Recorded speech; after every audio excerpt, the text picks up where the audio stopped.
All right, all right. Well, good evening, ladies and gentlemen. So glad you guys could join me on the call tonight. This is the One Significant Purpose entrepreneur call that we have, and it's simply, as I like to put it, tap into those gifts. It's a call we use just to empower each other, like-minded individuals coming together, sharing nuggets, sharing tidbits, empowering each other to get to the next level, helping each other to grow, sharing testimonials for each other so that we can grow and get to that next level. And as I like to coin it, to tap into and become that superhero that we always fantasize about. I know a lot of people ask me, what do you mean when you say that superhero? I'm like, well, you ever watched a movie and you want it, and you imagine yourself being the guy that swung in and busted through the windows with the AK or with the gun and kicked the door down and, Steven Seagal'd about 7 people.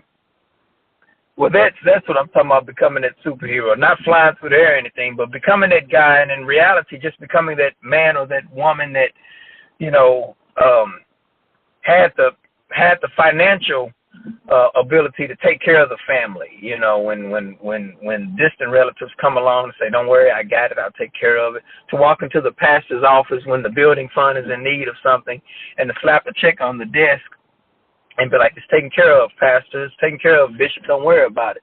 When you see somebody in need, to be able to help them out, to be a blessing to them financially, and also to be a provider spiritually, to be a provider mentally for your households. So that's what I mean when I say to become that superhero that we dream about becoming.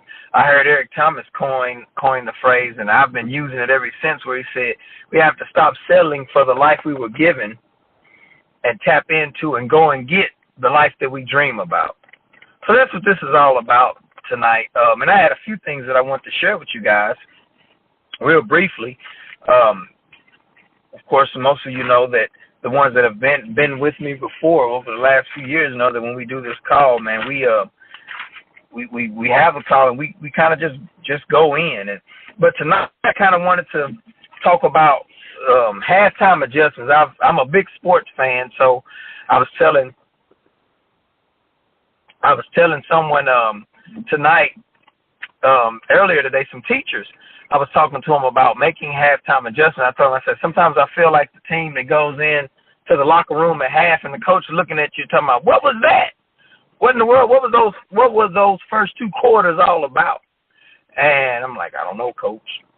And so when you align yourself, when you have certain people in your life that hold you accountable and keep you encouraged at the same time, they can affirm you, they can correct you, and then affirm you some more, then those are the right people that you need around you so that you can grow.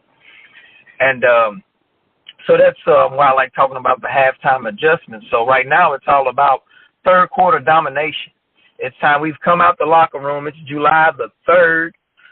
I mean, it's 2018 is flying by like a speeding bullet, as they say.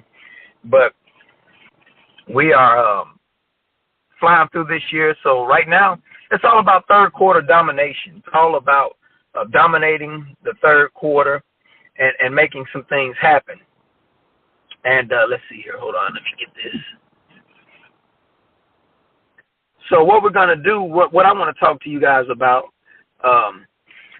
with this third quarter domination, with dominating the second half, making the halftime adjustments, is something I heard a few years back. I was listening to Personal Power by Tony Robbins, and he had said something powerful. And one of the things I wanted to share with you guys, I was sitting at church at an intercessors meeting on Sunday, and it dropped in my spirit. I kind of said, I'll bring it to you guys like this. Your quality of life, in my opinion, is solely dependent upon 3 things. And this is just my opinion. I'm not sharing anything that with you that I haven't gotten from anyone else or, just kind of made it my own. But I believe that the quality of life, in my opinion, is dependent upon 3 things. And the first thing is the quality of your communication. Communication is so key. And this is generally across the board, whether you're in business, in relationships, in sports, at work, at home. spiritually, and so the quality of your life is really based on these three things: the quality of your communication, your ability to execute, and the third thing is your consistency when it comes to discipline. And I'll go over it real quick with you. The quality of your communication. My first question is, what conversations are you having with people, and how are you conversing with them? How is your communication coming off to people?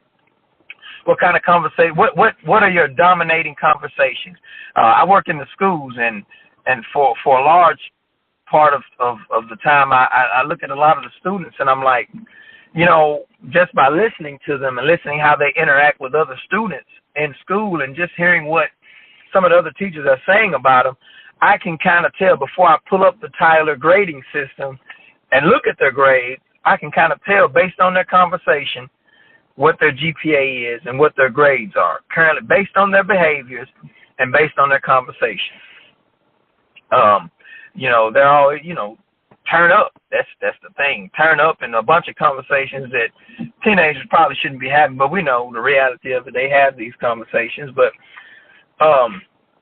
having a bunch of conversations, I just question in my mind. I'm like, wow, you know, this is crazy, this generation. And, you know, of course, I don't want to get into all that because I can have a long conversation on the school systems and schools today. But the quality of your communication, you know, what conversations are you having with people? What are you talking about? Are you having business conversations? Are you having conversations that are designed to elevate you to the next level?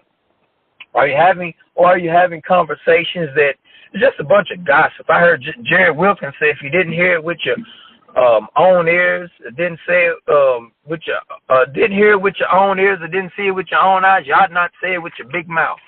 And so, you know, what kind of conversations are you having? Are you talking about business? Are you talking about elevating to the next level?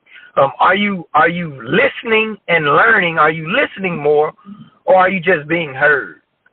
That was big. You know, are you talking more than you're listening and learning? Are you talking more than you are giving others the opportunity to speak? At the intercession meeting over this past Sunday, they said a lot of us, when we pray, we spend the whole time praying, but we never stop to wait and hear. We never stop to wait and listen to see if he's even answering us right away.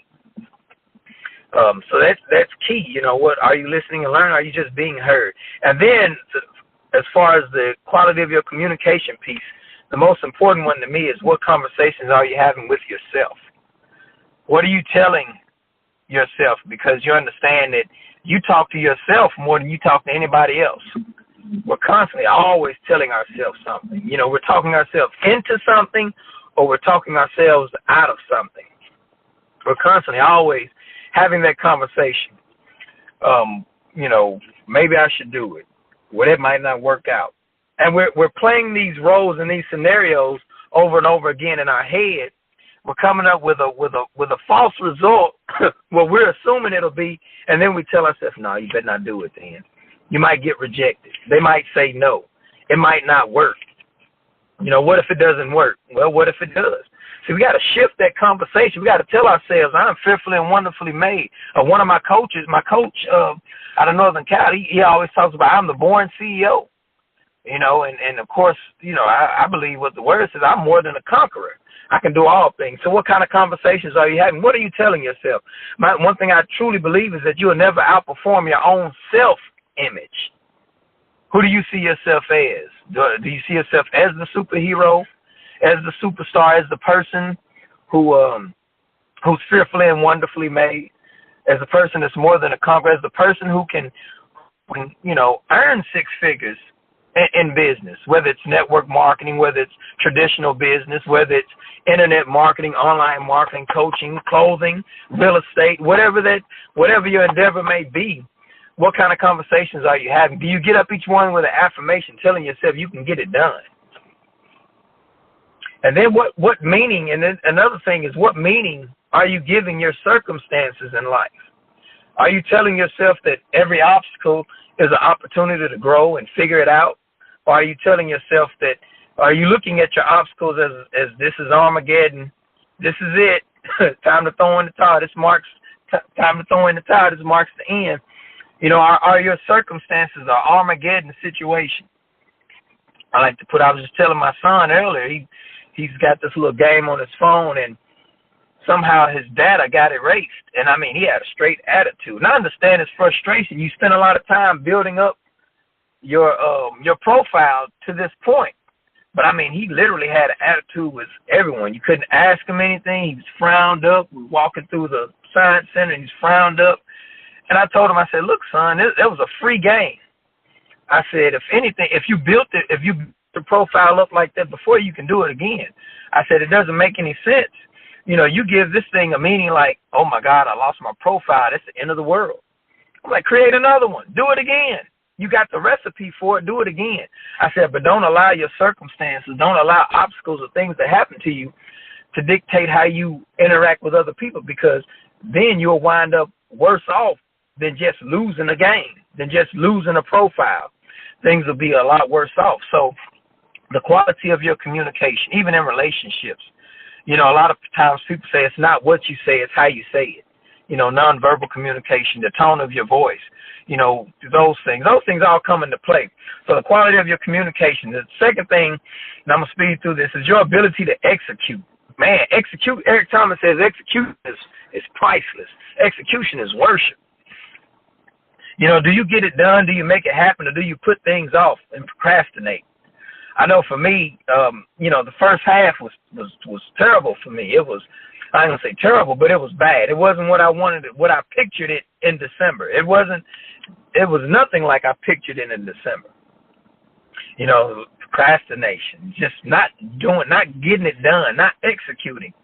But I had to come to the realization, understand that no one can do what I do like I do it. So it's up to me to get it done. You know, there's a phrase that says, if it is to be, it's up to me. So no one can, there can never be another Michael Jordan. I don't care if your jumper is as good as he is or not, but there'll never be another Michael Jordan. His ability to execute, him, Kobe, LeBron, there'll never be another one. There'll never be another Stacey Cassidy. There'll never be another Otis Woodard who can do what you do, execute the way you can, and get it done, because your life, your gifts, your talents are designed to touch lives. And they touch lives in a way that I can't touch them. I can't come across and resonate with people the way you can. So your ability to execute is also key when it comes to your quality of life. And then third one is your consistency and discipline. And this simply means, are you a sure win? What do people get when they get you? Are you consistent with your discipline? Are you consistently getting it done? It's like Jim Rohn talks about an apple a day versus 7 apples on Sunday. I mean, the apple, you know, they say apple a day keeps the doctor away. But then, you know, you got some people that say, well, I just eat 7 on Sunday. No, it's not. If anything, that give you a stomach ache. But so it's an apple a day. It's like my good friend Otis is on here, and he was talking about Mr. Woodard about a year or so ago. He was doing the 22 push-up challenge consistently, and that's where those things come into play. You know, the 22 push-ups a night, consistently, daily, over time. What's his name? Jeff Olson talks about the slight edge, and Darren Hardy talks about the compound effect. Those simple things, simple disciplines, over time come into something big. You know, it's the 10 reps, the 3 sets of 10 reps a day. It's the 1 mile at the track a day, you know, 3 times a week. It's the, you know, I'm not going to have a soda today, which turns in I'm not going to have a soda tomorrow. It goes from, you know, I'm down to, you know, 2 sodas a week to 1 soda a week to now I'm just drinking water. That's the difference. That's the difference. Those simple disciplines, and it's being consistent in it. You know, Bishop Jakes talked about the dripping, a smaller drip of water over time consistently can change the whole foundation of a rock, of a stone. It erodes the stone over time. So what do we get when we get you? Can we count on you? Are you constantly practicing healthy habits? Are you consistent in your discipline with your healthy habits, in your relationships? You know, with dating your spouse or your significant other? Are you consistent in reading something positive every day? Are you constantly Are you consistent with watching something positive videos and stuff that'll build your spirit up every day, or build your thinking up, that'll change your thinking, give you a conscious interrupt, give you some aha moments? Are you consistent in doing that daily, so you can become a better person? Are you spending a lot of time on World Star and watching, fights on social media? I see some of the students in class, man, anytime it looks like somebody's running to a corner, the whole cafeteria clears because they think it's a fight. It's like, what in the world? They wouldn't even, it could have been something crazy. It's just crazy. It just shows you where people's priorities are, and then, where their thinking is. John Malott says the actions of men are the greatest interpreters of their thoughts. So, do you work out daily? Work out spiritually, work out mentally, versus working out a month before the 20-year class reunion. Like, I got to get in this dress, I got to get in these pants, I got to get this blazer on. Me and my best friend, I told him, we were at a funeral a few years ago, and my vest, I had on a vest, we were dressed up, and I had on a vest, and we just kind of looked at each other's stomach, and we was like, man, we giving these buttons hell. And I was like, man, yeah, I gotta cut back on the sugars. Got to get disciplined in that. And so those are the three things I just wanted to share with you guys: the quality of your communication, your ability to execute, to get it done, and your consistency and discipline. Those three things, I feel like if you can get those done in all areas of life. And I like to talk about the organization that I follow a lot, and one of my business ventures in my network marketing company. They talk about faith, family, finance, and fitness. And, of course, we had the 4 pillars of a whole man at my church. Our men's ministry had that a few months ago, where we talked about faith, family, fitness, and finance, because they were saying that fitness, spiritually, mentally, and financial fitness is just as important, because once you get all those together, then the finances will be easy. The finances will come at that point, because my bishop was like, if you do the finances first, but you're not mentally fit and you're not spiritually fit and you don't know how to handle the finances, then you're just a fool with money that'll lose it soon. So that's why I say faith, family, fitness, and finance. And those are the 4 pillars. Those are 4 cornerstones, I believe, so that when you have these 3 qualities of life, quality of communication, ability to execute, and consistency and discipline, then you'll get those 4 things. And at that point, you develop what I like to call a quadruple-double lifestyle. Now, for those of you that don't watch basketball, they have what they call a triple-double, where you double the points in scoring, you double the points in rebounds, and you double your points in assists. Well, not points, but your numbers in assists per game.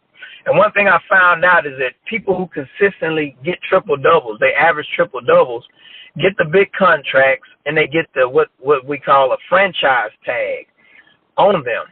The Tim Duncan, San Antonio had no intentions of getting rid of him. He was a San Antonio Spur till he retired. Same thing with the young guy in the OKC, Westbrook, triple-double king.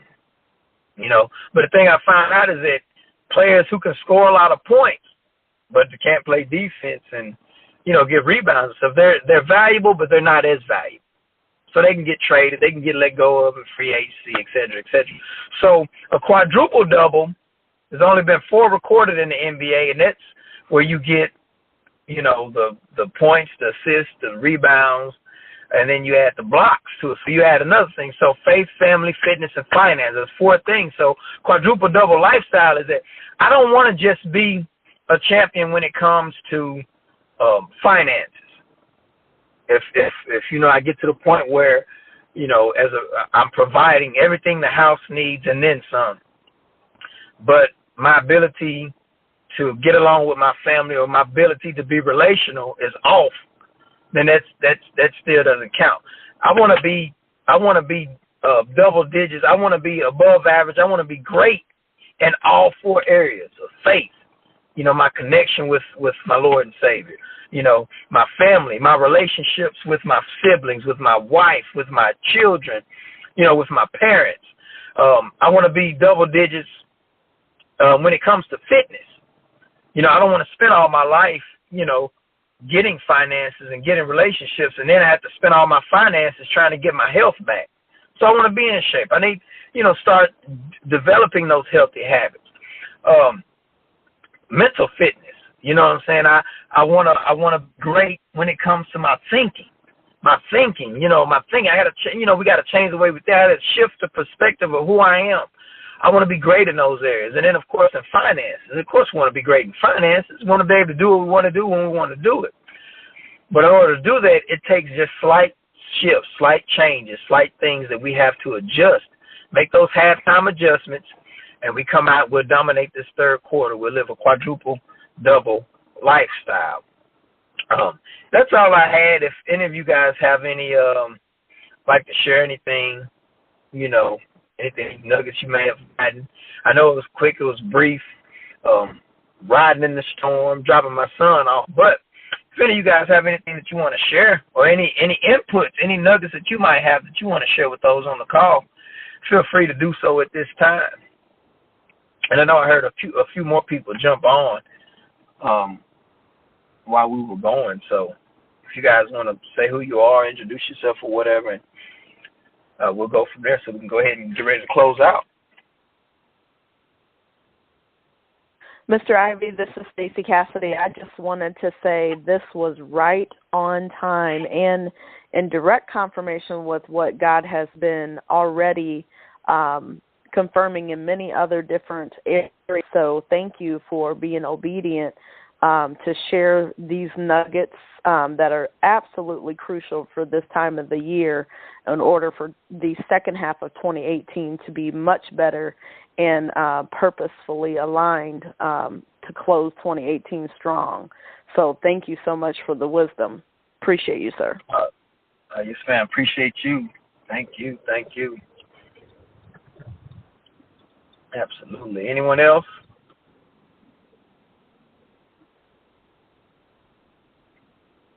Okay, awesome. One thing I do want to leave with you guys is, we talk about having a big reason why. Jared Wilkins, I heard him say one time, and I love this. He said, your why can't sustain you where your who won't allow you to go. He said, your why can't sustain you where your who won't allow you to go. And that right there, we always talk about, and I know we all have a big reason why we do business, why we achieve a certain level of success. But until we become that quote-unquote superhero, if you will, that man or that woman that has that quadruple double lifestyle. And it's not about being perfect, but it's about reaching for perfection, reaching for greatness. It's about trying to be more than we were the day before in those areas, to have a complete and fulfilled lifestyle. Until we become that person, and sometimes our why, in order for the why to really be that great why, we have to become a certain person so it'll sustain us. Because sometimes you can have a why and people can empathize with you, but sometimes who you are won't even allow you in the room, won't even allow you to the table where the deals are being made. And so that's something that adjustments I said I was going to make personally in my life, so that by the end of 2018 I can look back and say I made the halftime adjustments, and 2018 wound up being more than I even imagined back in December 2017. So that's and be looking for some more things, man, guys. I'm gonna start doing this call each week once again, but be looking for some more things coming out this year, and I will definitely let you guys know as those dates, as we get confirmation on those dates and they draw closer. But anybody else before we get off of here?